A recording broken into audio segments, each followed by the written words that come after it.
Yes, friend, kasama pa rin ang iyong mami sa tanghali. This is DJ Maria Morena. Hi! At syempre, it's another Wednesday, mga yes friends, solid na nakatutok ka dito sa 101.1 Yes FM. At ang kanta ng Brown Man Revival na Binibini ay para sa iyo. Lalong-lalo na sa iyo, kuya, na ang daming nakikitang binibini. Sa paligid-ligid ay puno ng binibini. Pero hindi ibig sabihin na lahat yan ay pwede mong i-chat nang kumain ka na ba. Kasi kapag ganyan na ganyan ka, ay talaga nga namang babaero ka.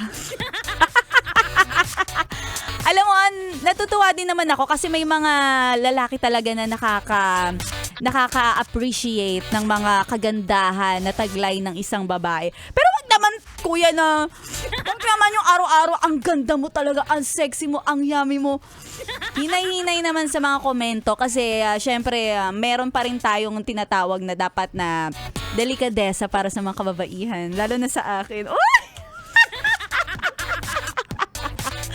Oy, may mga nanonood sa atin sa Yes FM Manila Facebook page, ha? Ayan. Kaya kung nais nyo rin na makisali, ayun, pwede kayo makisali sa ating usapan at manood sa Yes FM Manila. Live na napapanood si Maria Morena. Pwede mong tawiran. Para pa naman akong pedestrian ngayong araw na to. At syempre sa mga naghihintay at laging nagtatanong ng kailan ng sweldo, kailan magkaka-love life, kailan ba sisikat ang umaga at gigising ako na meron ng kape na nakatimpla. O, di ba? May yaya ka na. Yaya o asawa? O, di ba?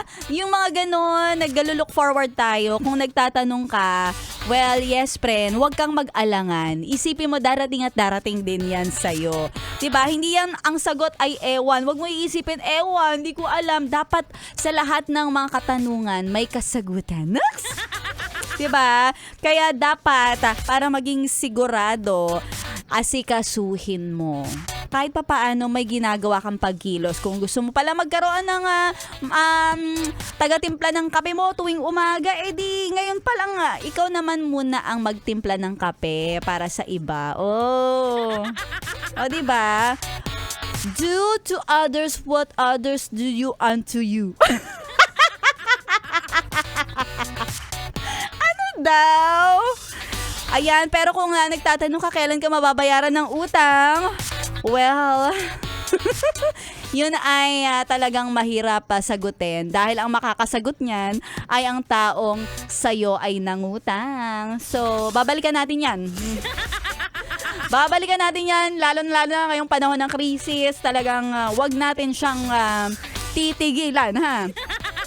At eto na, wag niyong tigilan sa lahat ng mga nakikinig araw-araw. Kung laging napapadaan, oy, nakatuto ka sa Yes FM, hindi ka pa sumasali. Pero feeling mo talaga, eto, sasagutin na kita. Oo, pwede kang manalo dito. Ng 500 pesos sa ating papromo na ACS. Pera lang yan. ACS. Pera lang yan. ACS.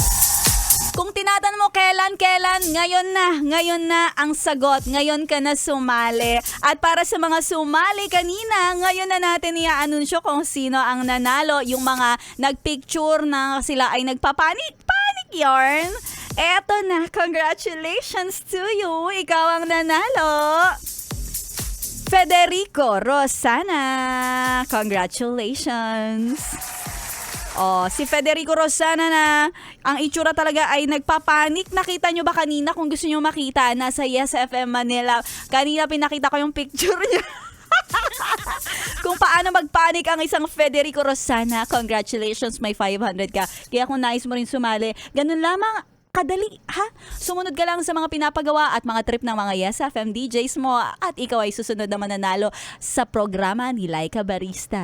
Gagawin muna si Maria Morena. Bounce na muna ako at tuloy-tuloy natin ang solid na pakikinig dito lang sa 101.1 Yes FM. Solid!